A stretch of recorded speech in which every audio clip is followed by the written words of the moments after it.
Hello everyone and welcome to Franklin's Academy. Okay, so up till now we have seen some basic programs. Now it's time to move on to some complicated stuff. So you must have seen that all the programs that we have done till now all have instructions, right? A program is a set of instructions, but all those instructions are executed one after the other. So it's in a sequence that instructions are executed, but that might not be always the case when solving real world problems or when solving any problem. We might need some way to jump through the instruction, or we might need some way to maybe execute an instruction if a condition is satisfied. Okay, so the next few video lectures or the next few topics that I'm going to cover is I'm going to take some programs, real program examples, and I'm going to teach you all those different control structures, the if else statement, switch and case statement, and also the loops. Okay, there is a for loop, there is a while loop. So each one of the concepts, instead of going into theory, so that's the difference you get over here. But I'm not going to teach you any boring theoretical stuff. Of course, the logic will be there. Of course, the concept will be there, but it will be cleared using programs. Okay, so let's hop in and let's begin our journey with control statements. Okay, so now very quickly, the first program that we are going to run will show us what is if statement. So in short, if one condition is satisfied, then you execute the instruction. If it is not satisfied, it doesn't execute the instruction. So let us write a simple program that will take an input from the user, okay, and if it will tell the user if the number is less than 10 or not. Simple. You will take a number from the user and print a statement. If the number is less than 10, print it is less than 10. If it is not less than 10, you will print it is greater than 10. So let's create a simple C file. Let me just increase the font. So VIN check number dot C. Okay. So stdio dot you must have all been used to it by now. So we need to input a number. So let us create a variable int num which will store the value. Okay. The next is to get the number from the user. So we will print a command printf enter a number. Okay, slash n so that it moves on to the next line. Now scanf %d because it's an integer type ampersand num, the name of the variable. Okay, now if you don't know what is happening over here, what is scanf and stuff like that, go to the last video. I talk about how to accept an input from the user and why we have this ampersand sign, why we have this %d, everything is there over there. So if you are having a problem with this, if you think you are not sure what is happening, just go back to the video. Here's the link and you can go and check it out.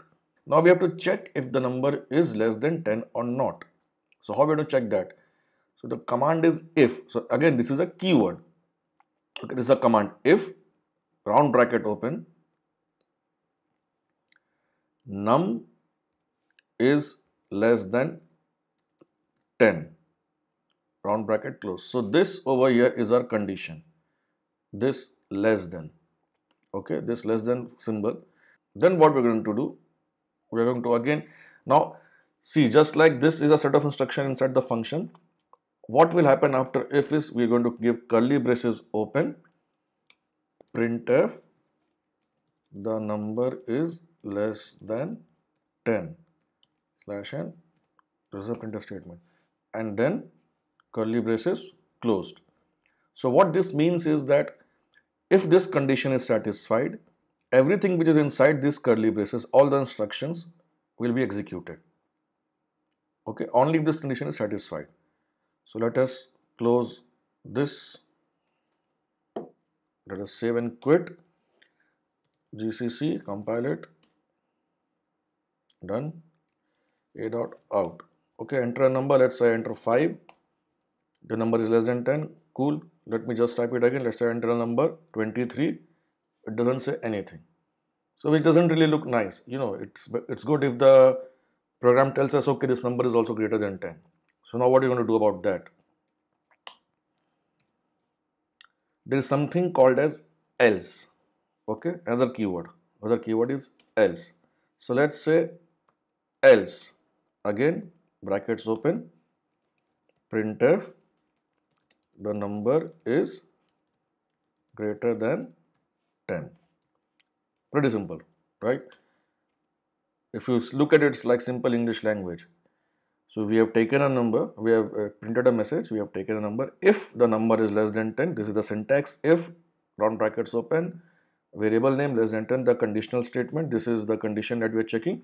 Less than 10, curly braces, open close, in between curly braces, it will print if it is satisfied. Else, if this condition is not satisfied, then it will print numbers greater than 10. Let us just check this. Okay. We are going to compile it again. Then we are going to execute it. So let's see, we input 7, number is less than 10, fine. Now if we input 44, number is greater than 10. This is done. Now what will happen if we input 10? The number is greater than 10, which is not true, right? 10 is actually equal to 10. So what we can write is, there is a first if statement, if number is less than 10, else if number is equal to 10. Okay. Now again, we will say printf, the number is equal to 10. Now there are two things to note, two new things. First of all, why this else if and this only else? So like, let's say if we have multiple condition, it's a, if the number is less than 10, else if the number is equal to 10. So in computer language, we don't give single equal to, we give double equal to. Single equal to is assignment operator. Okay, like we have been giving it previously, num is equal to 10 or something of that sort. Double equal to is checking. If we just give single equal to, it will assign this 10 variable, 10 number, 10 integer to number variable. We don't want it, we want to check the condition. So double equal to. So if number equal to 10, number less than 10, number equal to 10, then it will print this. Else it will print numbers greater than 10. So essentially we have three different conditions. First is, what if number is less than 10? Simple if statement. Else if number is equal to 10. Else this. So now if we execute it, okay, we input a number 10, the number is equal to 10. We are getting this. Okay.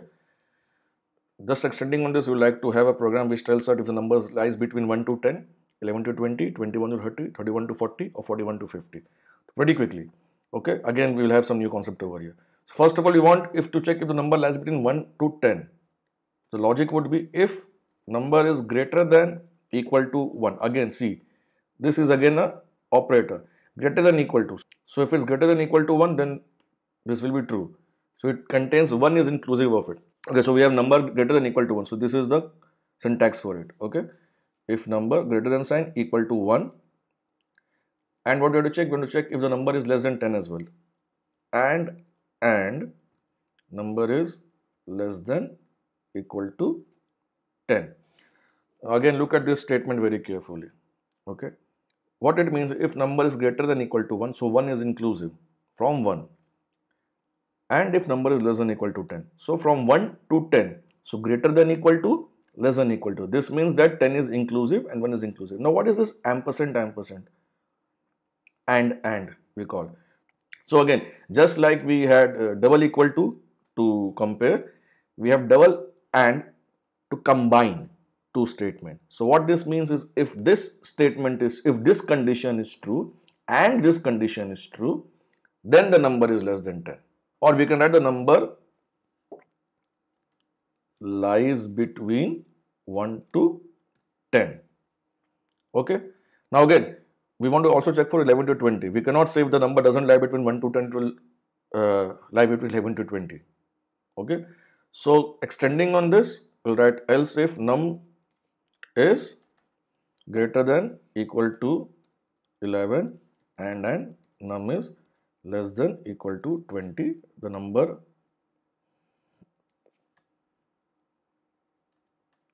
lies between 11 to 20 /n. Okay. Now we can see there is some repetitive code over here. So instead of doing this, I'll just this line is gonna be repeated many times, 3 more times. So I'm going to just copy paste it. So the command to copy is, I press escape. Okay, and then I want to copy lines from 1, 2, 3, 4 lines. I have the cursor over here. I will type 4YY. It shows us 4 lines yanked. Yanked is basically copy. Okay, and then I move the cursor down and I type P. So it's pasted. Simple copy paste. Okay. Now if you want to know that various details of VI commands, let me know. I will take a video. I will make a video on that as well, where I will teach you various commands for VI editor. It's pretty simple. So for VI it is YY and P. YY just copies one line. If you want to copy 4 lines, then 4YY. Cursor should be on the place where you want to copy. Press P and it will be pasted. So I would need else if number is greater than equal to, again insert 21 and number is greater than equal to 30. The number lies between 21 to 30. Similarly, we will just write number greater than equal to 31 less than equal to 40, else if number greater than equal to 41 less than equal to 50 lies between 31 to 40 lies between 41 to 50. Now let's say after that else we can say printf the number is greater than 50. Okay, so this is a safe statement to say. If it doesn't lie between 1 to 50, of course it's greater than 50. Instead of this statement, if you wanted this to happen in else if manner, what we could have written, else if num is greater than 50. Cool. This is the same thing. Instead of just using else, we can use else if for this as well. So we'll just save it. We'll compile it. Let me just clear the screen. Just enter a number 5. The number lies between 1 to 10. Enter a number 23, 21 to 30. Enter number 67. Enter number 67. Number is greater than 50. Cool. So now we have this simple program written. Just to go through it, everything once again, just a wrap up of it. If is the conditional statement that we have. So if you want to execute the condition, we write if. It will only be executed if the condition is true. We can give one condition, we can give two conditions. So ampersand is the sign, double and is the sign to have both the conditions as true. If it will only execute if this is true and this is true. It will only execute if this is true and this is true. Okay. If apart from if, we can also use else if. So we cannot use else if without if. So if just chronologically, if this is true, else if this is true, else if this is true, else if, otherwise done. So we have to always start with if. Everything has to be under brackets, and that's it. So it's simple conditional statement. So in this case, you can see if we input the number 25, first this will be executed, this and this, and then if we enter 25, it will straight away execute this. It will not execute any of this because of this condition. So yes, that's the basic of conditional statement. In the next video lecture, I will be writing a simple program to calculate if a number is even or odd using the same logic. It's extremely very simple. If you want, you can try it yourself. Okay. If not, I'm going to write it in the next video. I'm going to take it in the next video lecture.